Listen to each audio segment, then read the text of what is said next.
Hola, ¿qué tal? Mi nombre es Gerardo González, estudiante de abogacía.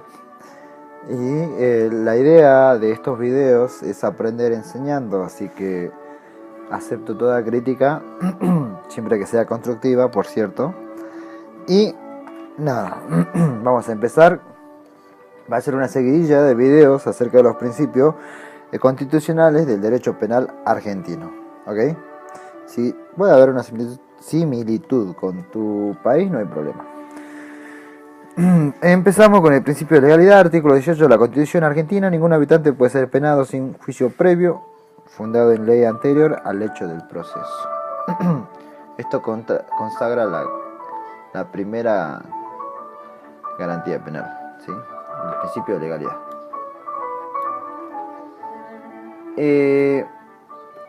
Continúa diciendo: ni juzgado por comisiones especiales o sacado de los jueces designados por ley antes del hecho de la causa, nadie puede ser obligado a declarar en contra de sí mismo ni arrestado sino en virtud de una orden escrita de un juez competente. Es inviolable la defensa en juicio de la persona y de los derechos. Bien, continuamos. Ningún habitante. Habla tanto de nativos, nacionalizados como extranjeros. ¿Ok? Puede ser penado sin juicio previo. O sea, no puede existir comisiones especiales o tampoco sacar a los jueces que ya estaban designados para realizar el juicio. ¿Okay? Fundado en ley anterior al hecho del proceso. Y esto consagra el principio de irretroactividad de la ley, que lo veremos más adelante, ¿sí? De este principio, del principio de legalidad y de este artículo, del artículo 18, suscitan 4 garantías del derecho penal, ¿sí? Dentro que están insertos dentro del derecho penal. Vamos a ver que estas 4 garantías son pilares y de hecho son una forma de entender el derecho penal. ¿Por qué? Porque la primera garantía es una garantía en lo criminal. La tercera, ¿por qué? Porque debe existir una ley en la cual se va a fundar después.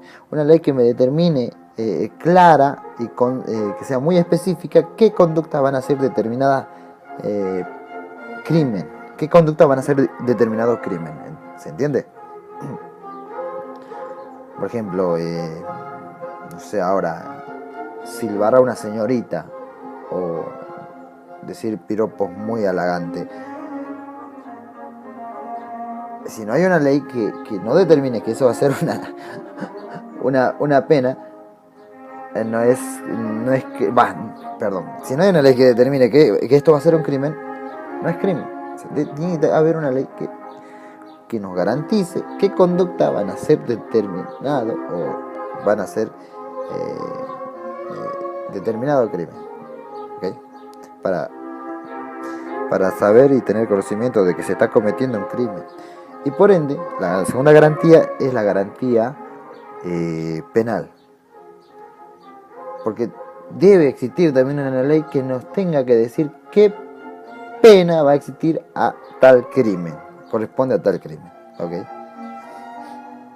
Vamos, 2 pilares. El tercer pilar y la tercera garantía es la garantía judicial o jurisdiccional. Acá, cuando hablamos de esto, yo siempre digo, yo lo entiendo así, que hablamos acerca del proceso. ¿Ok?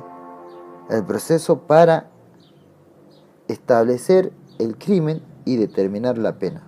Pero a la vez, también, esta ley me tiene que decir qué jueces, qué competencia y cómo va a ser el juicio para determinar la sentencia que me corresponde, de acuerdo al crimen y la pena que me corresponde. Bien. Es importante. El de ejecución, la cuarta garantía de ejecución. Bien.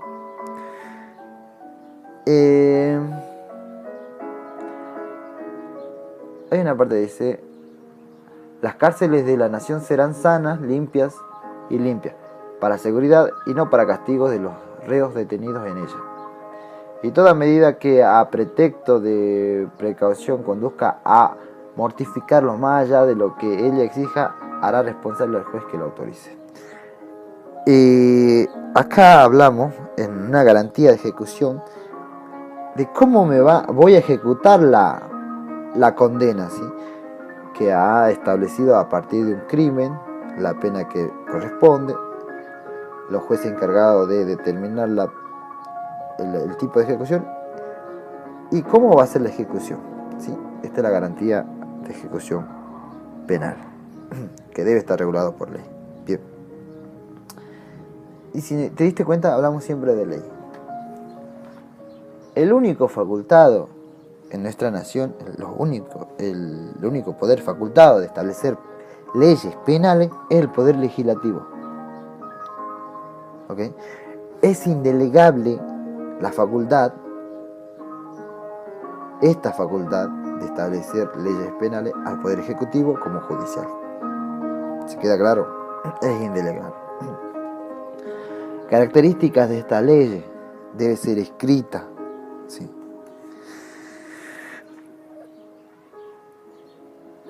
En principio, cuando hablamos volviendo un ratito a lo que es crimen, nadie está obligado a hacer lo que la ley no manda, ni prohibido de hacer lo que la ley no prohíbe, ¿sí? La ley,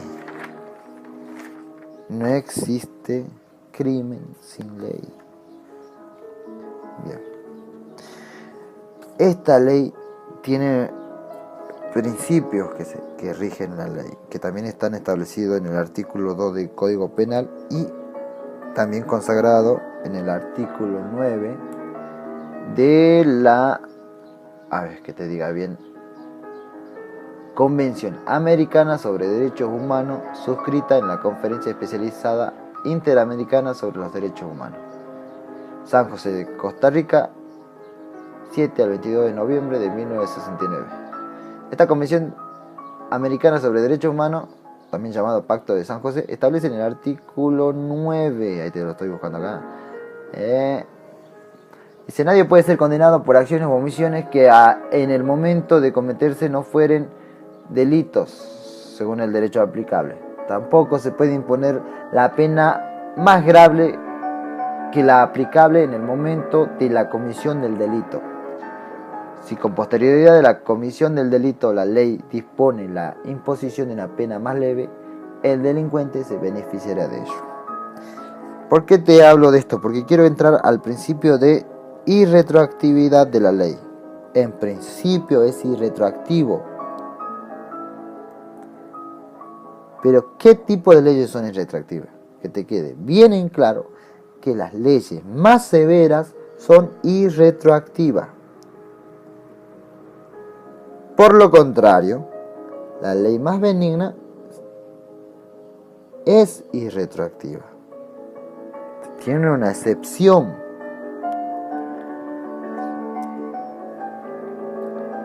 Suponiendo que para las lesiones leves, yo cuando cometo las lesiones leves, la pena era de 2 años de prisión. Pero yo mientras estoy en el proceso, se promulga una nueva ley que es más beneficiosa y que dice que las lesiones leves ya no es crimen, voy a ser beneficiado por la nueva ley. Y ya no es, en principio, decíamos que no es irretroactivo, pero en este caso sí se puede aplicar la ley más benigna. En este caso sí, porque es una ley más benigna y por ende tiene efecto en mi proceso. Por el contrario, si yo hoy estoy en proceso de juicio por lesiones leves cuando está establecido un máximo de 2 años y durante el proceso se promulga una nueva ley que dice que la pena para las lesiones leves van a ser de 5 años, yo estaría, si esta nueva ley no tendría efecto en mi proceso, por el principio de irretroactividad de la ley, pero la ley más severa. Por lo tanto, estaría haciendo yo, el efecto que tendría en mi proceso sería la ultraactividad de esta ley que me decía que la pena era de 2 años. Existe una ultraactividad, aún ya derogada, existe una ultraactividad porque es una ley más beneficiosa que conviene a mi proceso. ¿Se entiende? Sin más que decir, espero que hayas entendido esto. Me despido, soy Gerardo González, simplemente un servidor, y espero, como dije, las críticas constructivas. Muchas gracias, buenas noches, buenas tardes, buenos días.